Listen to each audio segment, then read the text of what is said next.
Hello and welcome to Shuttle Flash. In this video, we look at 8 things you did not know about Carolina Marin. What a smash! Amazon Prime recently released a documentary on Carolina Marin. If you haven't watched it yet, I recommend you to watch it. It is an extremely good series.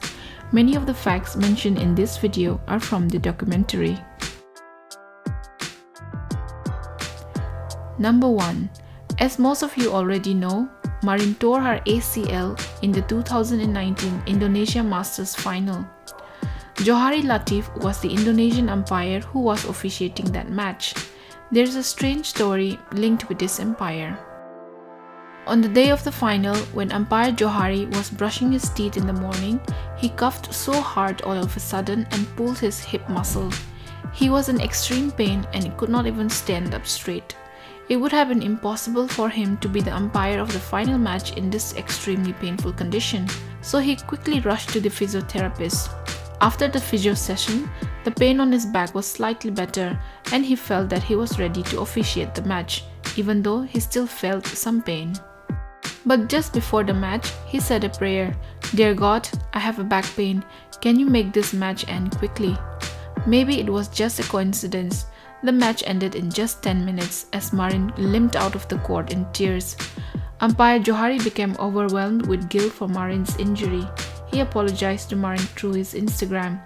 When Marin came back to participate in the Indonesia Masters a year after in 2020, Johari apologized for his unintended prayer when he met with Marin's team. Number 2. An ACL injury is a career-threatening injury, and a lot of athletes take a very long time to come back to their pre-injury form. But Marin took just 8 months to come back and win a tournament. Have you ever wondered how hard she worked? She dedicated 10 hours a day to the training and rehabilitation of her knee in those 8 months.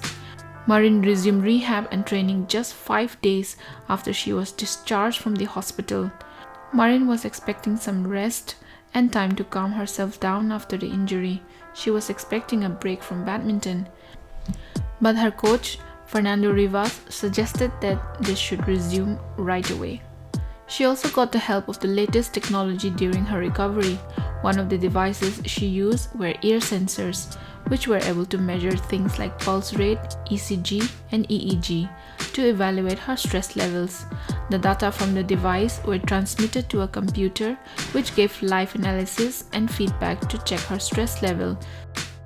The thing is, Carolina Marin has a very high pain threshold, so she might have easily injured herself again while trying to push herself if her stress level were not kept in check. Number 3. Fernando Rivas is an extremely strict coach. Once, Marin went to her best friend's wedding on a Saturday. This was kind of a mini vacation for the Olympic champion after months of hard work. After the wedding, the next day, on a Sunday, she went to the beach with a friend and had dinner. She had practice the next morning at 9 a.m., so she came back and went to sleep around midnight. Pretty okay, right? No. When Fernando found out about this, he and Marin had a huge verbal argument about this because Fernando and Marin agreed that Sundays were meant for resting. Marin thought it was harmless, Fernando thought it was not okay. Their verbal argument ended with Fernando Rivas saying this to Marin: "Carolina, if you turn into an ordinary person, you stop doing extraordinary things.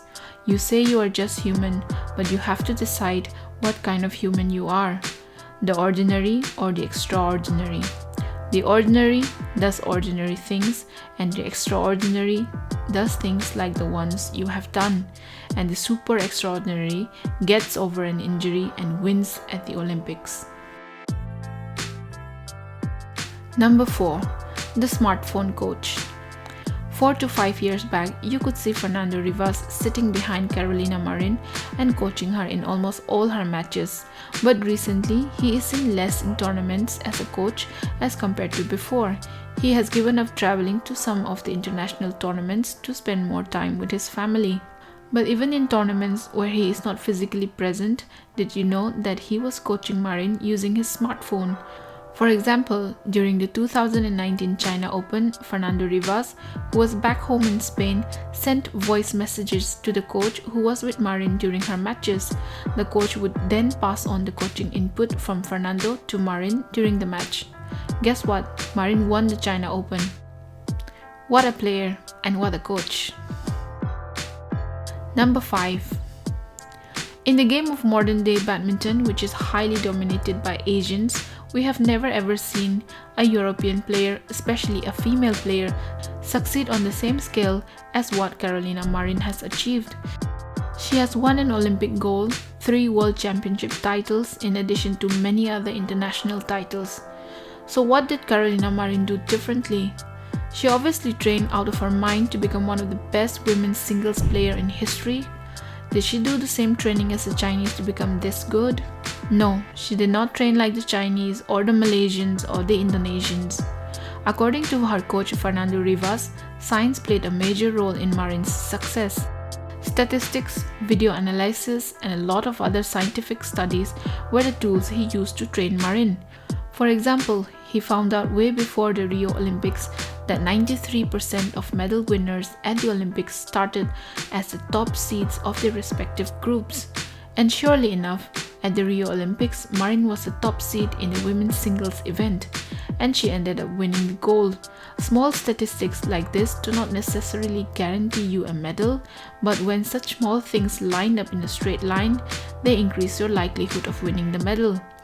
It comes as no surprise that Fernando Rivas has a PhD in badminton. His doctoral thesis is Performance Analysis in Top-Level Male and Female Badminton Players.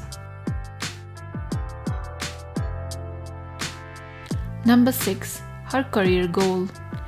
For many top badminton players of the world, the ultimate goal of their career is to win an Olympic gold medal or at least a medal at the Olympics. For others, it may be to win a world championship titles, and yet for some, it may be to become the world number 1. But for Marin, it is none of the above. Her goal is to become the best player in history. In the modern era of badminton, only 2 women's singles players stand alongside Marin with the same level of success. They are Zhang Ning and Suzy Susanti. Zhang Ning has 2 gold medals at the Olympics, 1 gold medal and 2 silver medals at the World Championships, and Suzy Susanti has 1 gold and a bronze medal at the Olympics and 1 gold and 2 bronze medals at the World Championships. Currently, Carolina Marin has 1 Olympic gold and 3 World Championships gold medal. If she can win a second gold medal at the Tokyo Olympics, then it will be safe to say that Marin is the greatest women's singles player in the history of modern-day badminton. Number 7. Spain was one of the hardest hit countries by the coronavirus pandemic. Spain went into a complete emergency lockdown in March, and Marin was forced to stay confined in her home. She only had a very small courtyard where she could train. A yoga mat and some resistance bands were all she had. So Marin used water bottles and rice bags as weights to train during the lockdown in Spain. Fortunately, she got some training equipment shipped to her house after some weeks when the lockdown were eased. Lastly, Marin is a dog lover. She has 2 dogs. Their names are Thori and Suka. Be sure to subscribe to the channel and also to Shuttle/second channel for more badminton content. Thank you for watching till the end. See you in the next video.